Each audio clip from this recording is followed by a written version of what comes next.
Nadie sabía mi nombre en aquella oficina. Ni siquiera estaban seguros de qué hacía exactamente allí. Y aún así, ese martes terminé cambiando la vida del hombre más poderoso de la empresa. Yo era la chica invisible, la que llevaba cafés, la que arreglaba impresoras atascadas, la que sujetaba carpetas que nadie le había pedido sujetar. Y aquel día en Madrid, hice algo tan simple que nadie más tuvo tiempo de hacer. Llegué a la recepción de Valmedia Group con los brazos llenos de carpetas y el pecho encogido, como siempre. Tenía 22 años. Llevaba 6 meses como becaria. Y mi mayor talento era pasar desapercibida. Evitaba los ascensores llenos. Subía por las escaleras. Comía sola.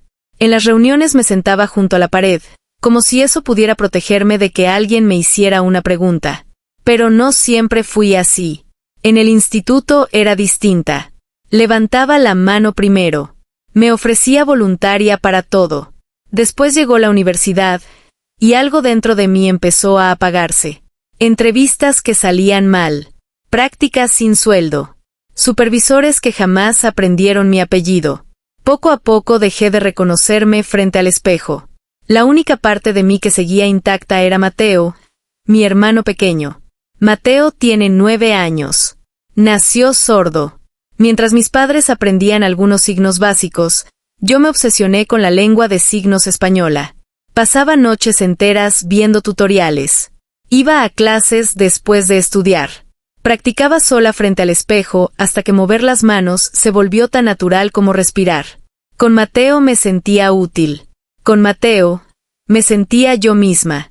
Pero jamás pensé que saber lengua de signos pudiera importar en un sitio lleno de contratos millonarios, campañas publicitarias y ejecutivos que caminaban demasiado rápido para mirar a nadie a los ojos. Ese martes todo era caos. La recepción estaba llena. Había llamadas. Gente corriendo. Vasos de café por todas partes. El aire olía a estrés. Y en medio de todo aquello, vi a un hombre mayor junto al mostrador. Llevaba un traje gris impecable, un bastón plateado, y una expresión que me golpeó el pecho al instante. Estaba completamente solo. La recepcionista le hablaba cada vez más alto, como si subir el volumen fuera a solucionar algo. Él respondía con gestos tranquilos, con paciencia, con dignidad. Nadie le entendía. Peor todavía, nadie lo intentaba de verdad. Entonces ocurrió algo que me rompió por dentro. El hombre bajó las manos despacio, resignado, exactamente igual que Mateo cuando el mundo decide que comunicarse con él es demasiado esfuerzo. Solté las carpetas sobre una silla y me acerqué. Levanté las manos con cuidado. Buenas tardes, ¿puedo ayudarle? El cambio en su cara fue inmediato. Sus ojos se iluminaron. Sonrió como alguien que llevaba horas atrapado en la oscuridad, y respondió rápido, con alivio. ¿Hablas lengua de signos? Me presenté. Le pregunté qué necesitaba. Me dijo que se llamaba Arturo Vale y que quería ver a su hijo. Y entonces pidió disculpas por molestar. Eso me destrozó un poco, porque nadie debería disculparse por existir. Le pregunté el nombre de su hijo para buscarlo en el directorio. Y cuando lo dijo, sentí que se me secaba la garganta.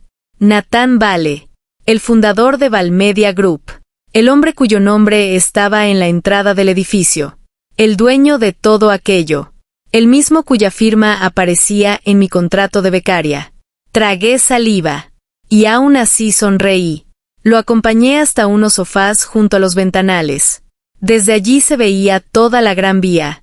Llamar al despacho del consejero delegado fue aterrador. La asistente me habló con ese tono que usan algunas personas cuando quieren recordarte cuál es tu lugar. Me dejó esperando varios minutos. Luego volvió. El señor Vale está en una reunión. No puede recibir visitas. Miré a Arturo antes de traducirle el mensaje.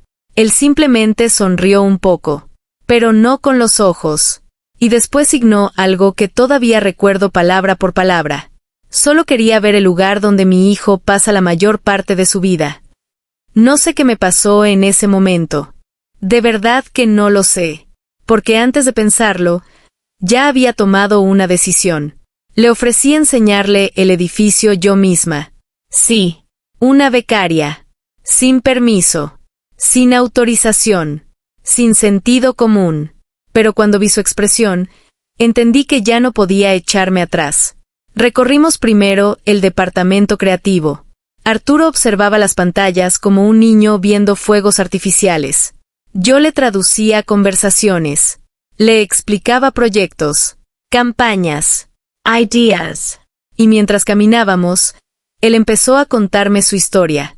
Había sido uno de los arquitectos más importantes de España en los años 80 y 90. Muchos edificios famosos de Madrid llevaban su firma, aunque casi nadie conocía su nombre. Me habló de su esposa. La forma en que signaba cuando la mencionaba era preciosa, suavísima, como si todavía estuviera enamorado de ella. Luego habló de Natán, de cómo el trabajo fue llenando todos los espacios. Primero las visitas se hicieron más cortas, después más lejanas, luego casi desaparecieron. El éxito ocupa mucho sitio, signó despacio. Demasiado. Yo seguía caminando, traduciendo, escuchando, y no podía dejar de pensar en Mateo, en una versión futura que me daba miedo imaginar. Cuando llegamos a la planta ejecutiva, lo vi, un hombre alto, quieto, observándonos desde un altillo acristalado. Natán Vale. No sé cuánto tiempo llevaba mirando, pero había algo extraño en su expresión. No parecía frío, no parecía distante, parecía arrepentido. Cuando regresamos a recepción, mi supervisora vino directa hacia mí con el portátil pegado al pecho, como si estuviera lista para despedirme allí mismo. Pero antes de que pudiera hablar, una voz sonó detrás de nosotras. No va a ser necesario. Toda la recepción quedó en silencio. Natán Vale estaba junto a los ascensores. Entonces ocurrió algo que nadie esperaba. Natán miró a su padre y levantó las manos. Sus movimientos eran torpes, lentos, inseguros, pero empezó a signar. Arturo abrió los ojos como si el tiempo hubiera retrocedido 20 años. Natán se estaba disculpando.